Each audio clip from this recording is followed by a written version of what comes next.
O nosso colega aqui, o químico, né, industrial, o João Marcelo, eu vou ficar à disposição, já recolho, e ele vai fazer a exposição dele. Repito, é o penúltimo, então não fiquem apressados, aproveitem. Eu passo a palavra para ele e agradeço a DAC pela exposição brilhante. Pode colocar para mim? O tema é Belíndia é aqui, né? Não sei se vocês lembram, Belíndia era um tema que o Edmar Baixa, que é um economista, ele usava para se referir ao Brasil, está um pouco em desuso, que ele dizia que o Brasil é um misto de Bélgica e Índia, né? E basicamente ele quer dizer que nós temos problemas que são do primeiríssimo mundo, nós temos questões que são do momento, comparáveis à França, à Inglaterra, a Estados Unidos, mas também temos problemas que são de Gana, de Ruanda, e isso quer dizer que nós temos uma conta muito grande a ajustar com o nosso próprio povo. Mas antes de entrar nesse tema específico, eu não posso deixar de falar de uma pessoa. Você podia passar? O professor doutor Edir Clécio da Cruz Roque. A gente perdeu esse professor no começo desse ano. Foi meu orientador de mestrado e um sanitarista extremamente importante para a gente. Então, esse professor foi alguém que me estimulou a pensar um pouco em soluções ligadas a processos e projetos de baixo custo, um olhar sobre a nossa parte de Índia, né? A Índia hoje não é nem tão específica porque ela se desenvolveu, ela faz parte aí dos BRICS, mas quando o Edmar Baixa falava, queria falar um pouco dessa Gana, dessa Ruanda, que são essas pessoas que não são atendidas por rede. Eu não estou nem falando de tratamento, gente. Eu estou falando você pensar em acordar de manhã e você não tem um banheiro conectado à rede. Você sair de casa e passar em frente às fezes que você soltou de manhã. Então, a gente tem sim, a gente tem uma dívida como engenheiros, sim, e eu me coloco como hoje falando para o Clube de Engenharia, eu me irmano a vocês como alguém de saneamento, a gente tem sim uma dívida. A gente pertence a uma classe social, ou chegou a uma classe social, que a gente tem que botar a testa da gente, a inteligência da gente, a serviço de soluções dessa população que não tem esgotamento sanitário. Então, a gente tem que decidir o que a gente faz nas estações de grande porte municipais com altíssima tecnologia e que seja com Nereda, que seja com lodos ativados em MBBR, que seja com membranas, que seja saindo com água potável para fazer reinserção no aquífero, mas a gente tem que pensar também em soluções para esgotamento, para pensar numa concessionária que atenda uma população que hoje não dá conta, onde eu ainda tenha gente morrendo de diarreia por doença de veiculação hídrica, o que é inaceitável para um país rico como o Brasil.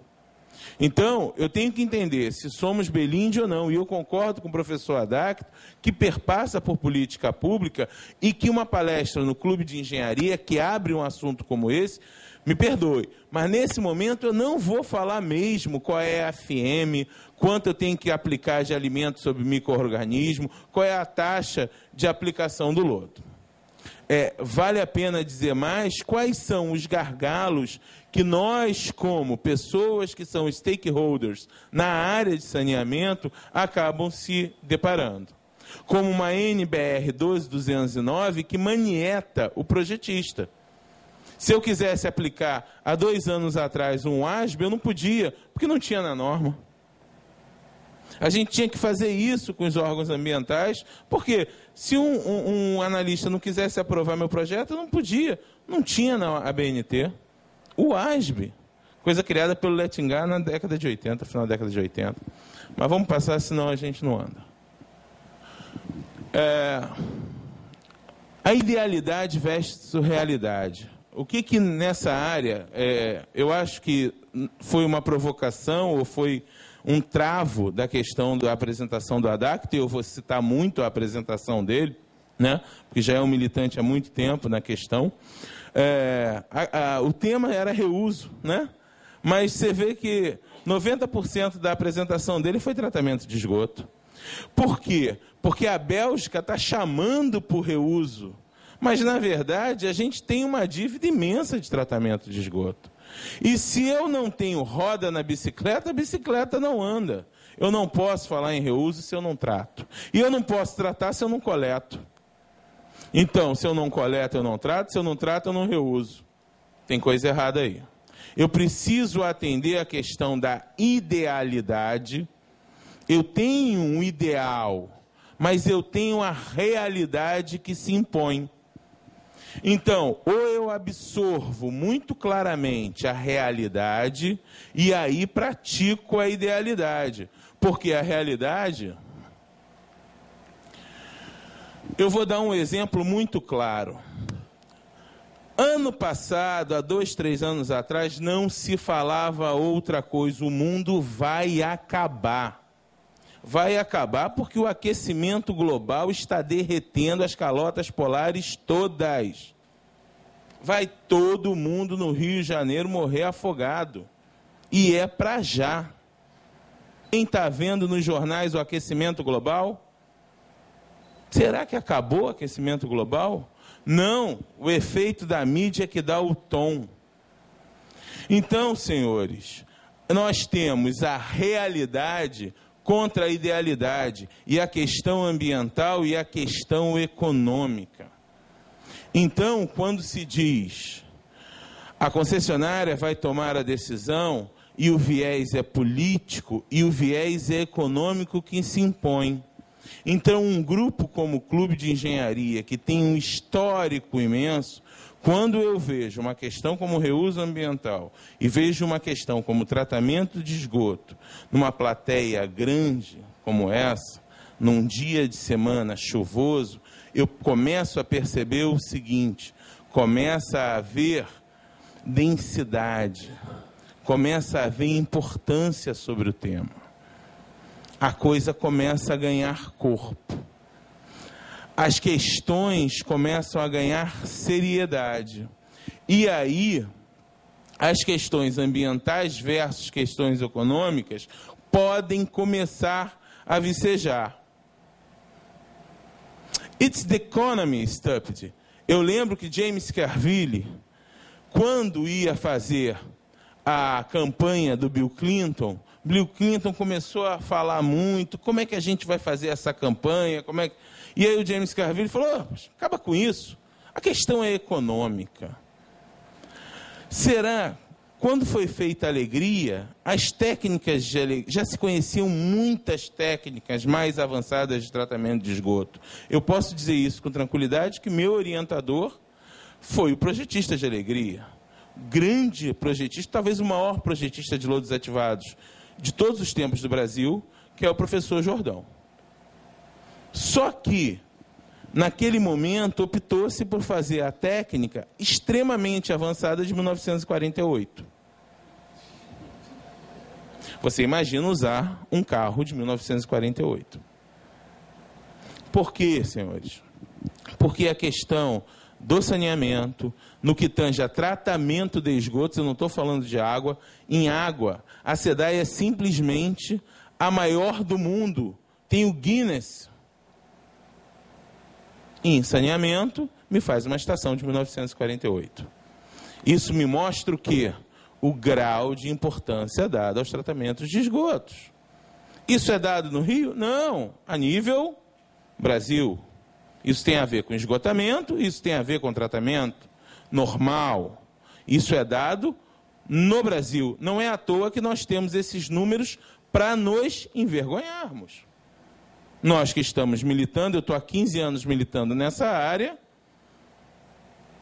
estou vindo aqui pela primeira vez num clube de engenharia e agora me sinto extremamente orgulhoso de ter uma plateia tão grande para poder falar sobre isso. James Carville. E a gente tem, e como me pediram só 20 minutos, e eu sou a primeira pessoa que eu acho que gosta de falar tanto quanto o Adacto, né? Prometi pegar só sempre uma questão e outra, para servir como material para as perguntas, né, para a gente poder falar, ok? Eu peguei a questão ETE municipal, ETE condominial. Certa feita, eu estava conversando com o Paulo, que é além de ser um analista lá da ESMAC, é uma pessoa que pensa muito fortemente a questão de estação de tratamento e esgoto. É uma pessoa que pensa como é que avança isso, né? E a gente falava muito. A gente sabe que ETE condominial, quando a gente bota uma estação, eu vivo de ETE condominial. Então, para alimentar meus 2 filhos que estão ali, por mim, eu queria muito vender estação condominial, né? Para ficar mais bonito, mais rico, comprar carro novo, tudo isso. Mas a gente sabe que ETE condominial, aquela que a gente faz pequena, bota no condomínio, e depois, daqui a 6 meses, o morador de 0 a 3 não vai cuidar, né? Ela não vai funcionar.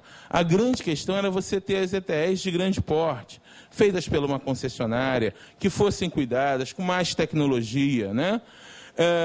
O que vai ser dessas ETEs que estão fazendo em grande quantidade, onde você não tem, em falta de infraestrutura urbana, existe o déficit habitacional, mas você tem vicejando Minha Casa Minha Vida para tudo que é lugar. Elas estão em grande quantidade sendo postas. As prefeituras dizem, essa eu não cuido. A SEDAI já se posicionou. Delas eu não tomo conta. Aí você fala, é fácil, aplica a lei. Pega o síndico e obriga ele a cuidar da estação. Você imagina, eu pegar um síndico de um sistema de 0 a 3 e falar, ó, esse cara vai cuidar da estação de 0 a 3. Vai dar certíssimo. Você imagina, eu vou pegar aquela senhora, Dona Maria, 50 anos, síndica, passo a ela um manual de operação da ETE para 500 habitantes e falo para ela, ó, você faz retorno do lodo, você limpa. Vai dar certinho. Então a SEDAI não cuida, Dona Maria não cuida, a prefeitura fala, ó, esse custo eu não tenho como pagar. E aí você botou poucos, que não tem muito Minha Casa Minha Vida no estado do Rio de Janeiro, né? São pouquíssimos. Você está criando uma bomba relógio. Então o futuro, se ele é ruim hoje, no futuro, ele ainda é pior. Então, a gente ainda tem as questões de ETE mecanizado ou gravitacional, quer dizer, todo momento que eu imponho mais mecanismos à estação, isso é uma regra clara em saneamento. Eu boto mais mecanismos, como você apresentou, mais aeradores, mais controladores, como resposta eu tenho o quê? Melhor resultado de tratamento. Ou eu reduzo nutrientes, ou eu tiro fósforo, isso em área urbana. Eu tenho melhores resultados, só que eu aumento capacidade, eu tenho mais manutenção, eu preciso de mais operação. Quando eu tenho isso em várias quantidades, eu multiplico a quantidade de estações, eu preciso de mais operação, mais manutenção, que é o que tem feito nas ETEs condominiais, que é o que mais tem saído nos sistemas. Hoje, você tem feito, em quantidade de dezenas, ETEs municipais e em quantidade de centenas ETEs condominiais, que são as pequenas bombas relógios, que são quase poluições difusas sendo feitas no município e no estado do Rio de Janeiro. Basicamente, só a última para a gente ficar encantada. Olha uma ETE ideal com reuso. Você está falando da área urbana, olha que coisinha bonita. Uma elevatória toda linda, um sistema mecanizado, todo autocontrolado, uma nanofiltração com oxidation ditch, um sistema de osmose inversa. E só para brincar, sai essa água e ainda faz hemodiálise, quem quiser, tá? Faz uma hemodiálise, depois toma uma água potável, não bebe essa água não. Clora, ressaliniza e depois bebe depois de passar. Se vocês não sabem, me diz aqui, vocês já viram alguma caixa d'água ir para o espaço? Então vocês já sabem que o astronauta, ele bebe aquilo mesmo que ele faz, né? Então tecnologia já existe, é conhecida, testada e extremamente estável. De tecnologia, senhores, conhecemos, dominamos, sabemos bem como utilizá-la, né? Boa vontade nós temos, o que nos falta é capital. Obrigado.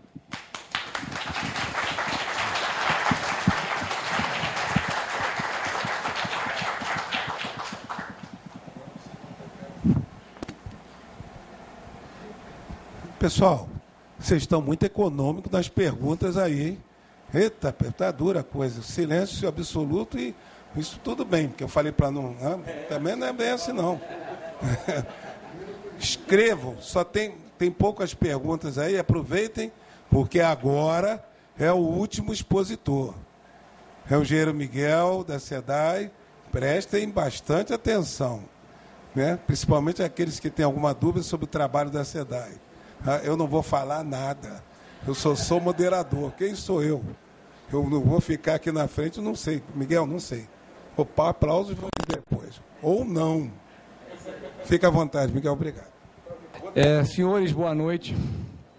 É uma honra estar aqui, é uma alegria para mim poder representar a SEDAI e passar um pouco da sua experiência, passar um pouco do que a SEDAI está fazendo hoje. Só uma pequena explicaçãozinha no início.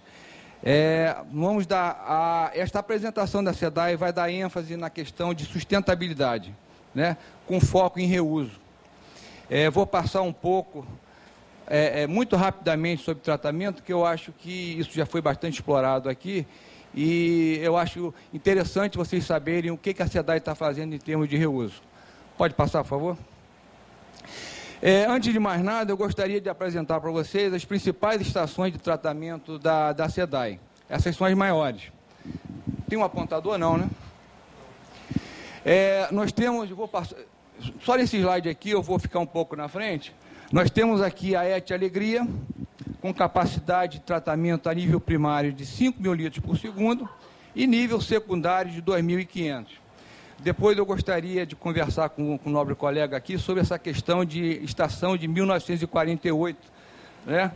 Porque recentemente eu estive no Japão e na Grande Tóquio, em Yokohama, as estações deles lá são exatamente iguais às nossas aqui do Rio de Janeiro. A ET Penha, que é uma estação antiga, com capacidade de tratamento para 1.200 litros por segundo. Ilha do Governador, em torno de 600. Pavuna e Sarapuí, ambas com 1.500 litros por segundo de capacidade. Estão recebendo muito menos do que isso, mas tem essa capacidade de tratar até 1.500, valor médio. Barra da Tijuca, que é a única que trata a nível primário, porque lança no emissário submarino lá da Barra da Tijuca. São Gonçalo, do outro lado da Baía da Guanabara, tem a capacidade de 700 litros. Devemos receber aí nos próximos anos mais uma estação grande ali, em torno de 1.500. E só a título de esclarecimento, essa área aqui de Niterói é hoje um serviço privatizado, é Águas de Niterói, e a Zona Oeste está por conta da Prefeitura do Rio de Janeiro. Por favor. Em termos de água de reuso, nós temos duas estações que hoje oferecem esse serviço. A estação de tratamento da Penha, que fica ali na Penha mesmo, Rua Cuba. Nosso cliente lá é a Conlube, depois eu vou passar detalhes sobre essa água. E a estação de tratamento de esgoto da Alegria, que fornece água para o consórcio Porto Novo, para as obras lá do Porto Maravilha. Nós tínhamos um projeto, que infelizmente não foi muito à frente, que era fornecer a água de reuso para o Comperge. Se isso fosse à frente, seria talvez a maior utilização de água de reuso produzida numa estação de tratamento de esgoto no mundo. Mas, infelizmente, parece que o projeto atual decidiu aproveitar a água de reuso a água de limpeza de filtros do Guandu, que vai atender uma parte da demanda do Comperge, e mais na frente volta-se a discutir o aproveitamento do esgoto, água de reuso produzida pelo esgoto, para o final do projeto do Comperge. Por favor. Esse aproveitamento do esgoto é muito fácil, né? É pouco feito, é claro, e nós estamos começando agora a dar uma atenção maior para isso. Mas vocês podem perceber ali, né, notem aquele número que é muito importante, o esgoto é 99,92% de água, somente 0,08%, valores aproximados, sólidos, matéria orgânica. E numa estação com um tratamento a nível secundário, podemos, desses 0,08, podemos retirar até um pouco acima de 90%. O que sai aqui na estação de tratamento, bem cuidada, bem operada, é uma água que, se eu trouxesse para vocês agora, vocês não notariam nenhuma diferença quando comparada com a água da torneira. É claro que não pode beber, mas esteticamente é clarinha, é uma água limpinha. Essa água hoje, todo esgoto, com esta qualidade, ele é lançado na Baía da Guanabara, diretamente pela ET Alegria e indiretamente pelas outras estações através de rios, Rio Pavuna, Canal do Cunha, Rio Sarapuí e outros. Para o aproveitamento dessa água, para aplicação urbana exclusivamente, nós retiramos uma parcela desse esgoto, que é muito parecido com isso aqui, ó. Se vocês tiverem a oportunidade de conhecer a Estação da Alegria, vocês vão ver isso no local. Tem alguns momentos que chegam mais coisas diferentes pelo esgoto e a gente perde um pouco a mão, mas na maioria do tempo é isso aqui, ó. É exatamente isso que sai, nesse aspecto. Uma parte dessa água, ela é desviada, nós fazemos uma desinfecção e fornecemos essa água como água de reuso. Pode passar, por favor? Na Etpenha, a produção lá, o fornecimento de água de reuso, está na ordem de 7 mil metros cúbicos por mês e é fornecida para a Conlurb, é uma troca de serviços. A SEDAI fornece essa água e a Conlurb permite que nós lancemos o nosso lodo no aterro sanitário sem custo. E o que é feito com essa água? É lavagem de ruas após a feira livre, que ocorre no Rio de Janeiro. Pode passar, por favor? O carregamento dessa água é feito na própria Avenida Brasil. Quem já teve a oportunidade de passar ali em frente à ET, já deve ter visto um caminhão da Conlurb sendo carregado lá. Esse caminhão ele é identificado como, de cabeça agora, não sei exatamente quais são os dizeres, né? Mas está identificado no caminhão que é uma água de reuso imprópria para consumo humano, né? Vai que um motorista desse aí pega essa água e vende essa água para um condomínio, uma falta d'água como ocorreu aí recentemente, né? Um mal intencionado poderia vender essa água, que o consumidor não ia perceber que é água de esgoto. E além disso, o motorista assina um termo de responsabilidade sobre atestando conhecer que aquela água não pode ser utilizada para consumo humano. Pode passar, por favor? O outro cliente é o consórcio Porto Rio. A produção, o fornecimento de água nesse momento é bastante pequeno, é somente 1.000 metros cúbicos ao mês, tende a aumentar bastante, e esta água ela é utilizada na compactação de solos, na lubrificação de equipamentos de perfuração, para colocação de tubulações, eu não sei bem direito o que eles fazem com isso, e umedecimento de bases e pavimentos. Locais onde levanta muita poeira, às vezes o cara pega essa água e joga lá para não ficar aquela poeirada no verão, por exemplo. Pode passar? Na ET Alegria, o abastecimento é feito dentro da estação. Aqui essa foto não está muito boa, mas aqui ao fundo vocês veem um decantador secundário e aqui tem um container onde nós temos ali a dosadora de cloro, hipoclorito que nós usamos, o hidrômetro, um filtro e o nosso controle administrativo para o fornecimento dessa água. Essa água é cobrada. Na penha não, na penha é uma troca de favor. Pode passar, por favor?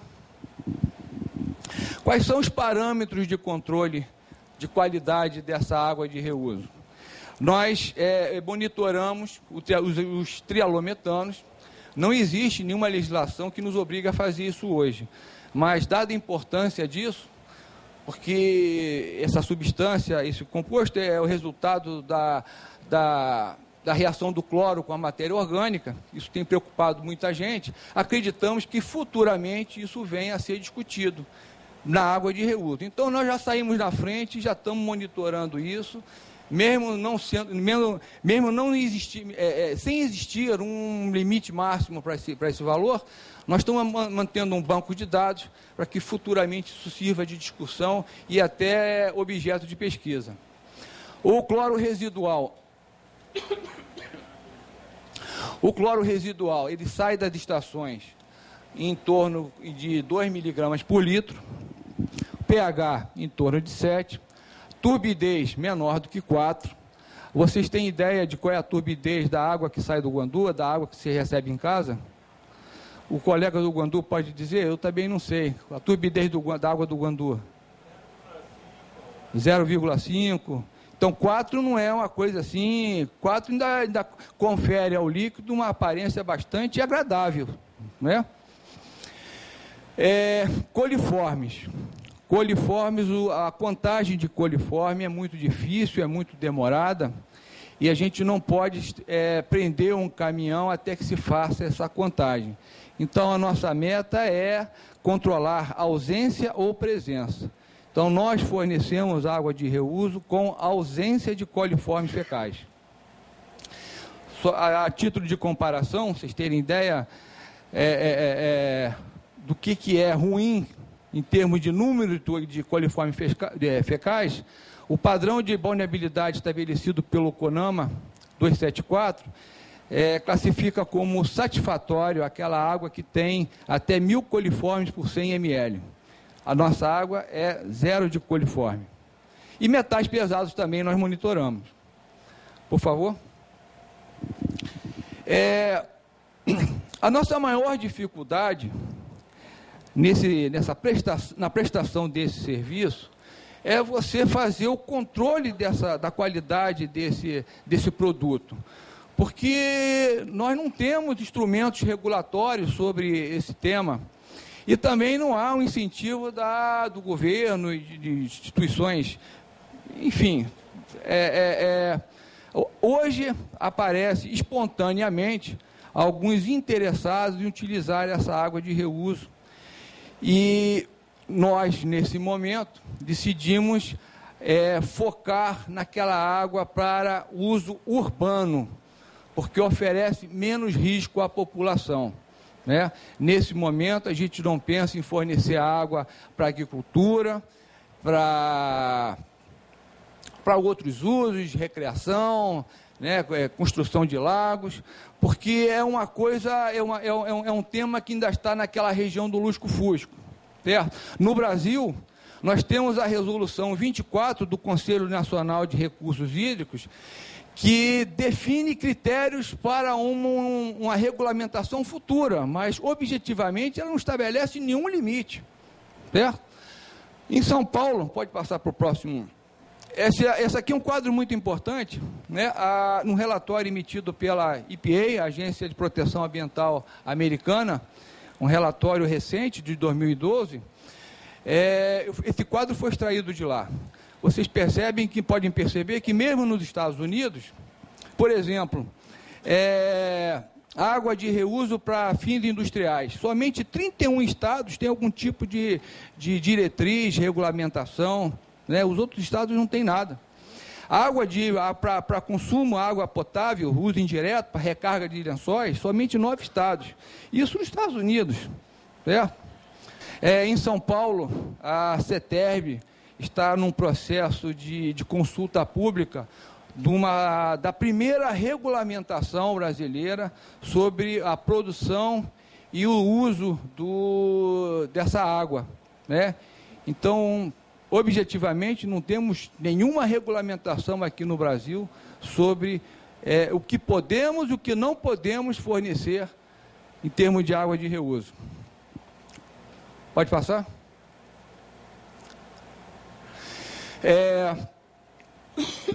Perdão, eu engoli mosca. A norma 13.969 é uma norma que trata, inclusive foi citada aqui pelo colega Adacto, é uma norma que trata de tanques sépticos, certo? Projeto, operação e por aí vai. Esta norma é que fala sobre água de reuso, né? Exatamente. Eu acho que, dada a importância do tema, deveríamos ter uma norma especificamente sobre água de reuso, né? E não falar sobre água de reuso num tema tanque séptico, né? Dificilmente alguém vai encontrar essa regulamentação, esses limites dentro da norma. Ninguém imaginaria que isso estaria dentro do assunto tanque séptico. Mas dentro dessa norma, para a classe 1, que é a classe que a SEDAI mira, que é lavagem de ruas e outros usos que não requerem contato direto com o trabalhador, a norma estabelece uma turbidez máxima de 4, coliformes fecais de 500, número mais provável, não é isso? Né? Por 100 ml, pH entre 6 e 8 e cloro residual entre 0,5 e 1,5. Então, a água da SEDAI está atendendo, né, a única referência nacional disponível. Pode passar para outro...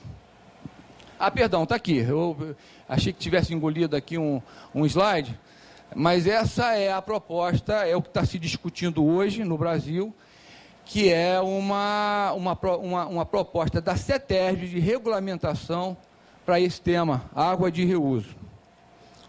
Pode passar? Para o nosso controle e para a segurança de quem está usando essa água de reuso, nós também levamos em consideração esse relatório emitido pela EPA e para o tratamento, para o uso urbano, nós temos diversos usos, né? Mas para o uso urbano, a EPA, que serve para a gente como referência, determina que a água estaria própria se tiver um pH entre 6 e 9, DBO menor do que 30, sólidos em suspensão total abaixo de 30, coliforme fecal abaixo de 200 e cloro residual acima de 1,5. O pH, DBO, sólidos, coliforme fecal e cloro residual, como mostrado inicialmente, nós estamos atendendo plenamente. Inclusive, independente da produção ou não de água de reuso, esses limites aqui de 30 para DBO e sólidos estão muito perto daquilo exigido pelo INEA para o lançamento do nosso corpo receptor. Hoje o INEA exige da SEDAI para as grandes estações, é claro que esse número é função da carga orgânica, né, da carga orgânica que a estação recebe. Mas hoje o INEA exige da gente que nós lancemos no corpo receptor uma DBO de 40 e sólidos de 30. Também tem uma outra referência muito importante para a gente, que está preocupado hoje com a água de reuso, que é uma legislação do estado da Califórnia, que nos parece ser uma referência para o resto do mundo, né? O grande produtor de água de reuso hoje é o estado da Califórnia. E todo mundo, quando vai fazer alguma coisa, primeiro vê o que está sendo feito na Califórnia, né? Tem essa regulamentação deles lá, de Purple Book. Purple é porque toda a tubulação de água de reuso nos Estados Unidos recebe a cor púrpura, né? E mesmo nessa legislação, para o uso da água nas cidades, para o uso urbano da água de reuso, também essa legislação determina que era necessário apenas o tratamento secundário e mais a desinfecção. Senhores, para concluir